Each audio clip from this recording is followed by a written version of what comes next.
একটি induction cooker. তো এটি হচ্ছে তার পুড়ে গিয়েছে, দেখুন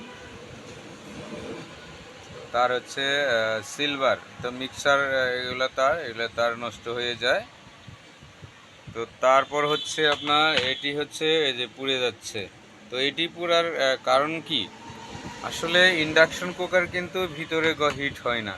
ইন্ডাকশন কুকারে শুধু যা রান্না করবেন সেগুলি গরম হয়, অর্থাৎ পাতিলটা গরম হয়। তো আমরা পাতিল, বেশি বড় পাতিল ইউজ করলে এই পাতিলের তাপে এই বডিটা গলে যায় আর কি। তো আমরা কতটুকু পাতিল ইউজ করব চলেন দেখে নিই।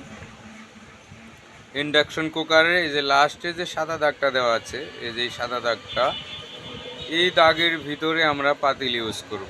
এত বড় পাতিল না, এত বড় পাতিল ব্যবহার করলে আপনার ভিতরের বডি গরম হয়ে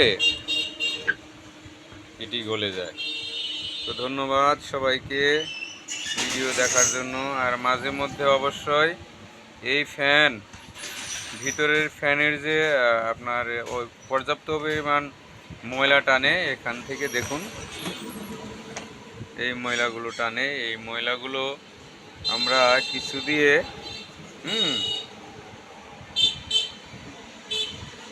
পরিষ্কার করে দিব, একদম ক্লিন করে দিব, আস্তে আস্তে আস্তে আস্তে ক্লিন করে দিব। ক্লিন করে দিলে এই ভিতরে বাতাসটা ঠিকভাবে ঢুকবে, তো ভিতরে ভালো থাকবে, মেশিন গরম হবে না, হিট কম হবে। ইন্ডাকশন কুকারে এটা হচ্ছে আপনার ফ্যাট সাইড, পাওয়ার সাইড। হ্যাঁ, এই জিনিসটি গরম হয়, এটা একটু মোটামুটি হিট হয়, যার কারণে হিট সিং ব্যবহার করা হয়েছে। আর বাতাস এদিক দিয়ে যায়, দেখুন চতুর্পাশে বন্ধ আছে, বাতাসটা ভিতর থেকে নিয়ে এসে এদিক দিয়ে পাস করে, এগুলো ঠান্ডা রাখার জন্য।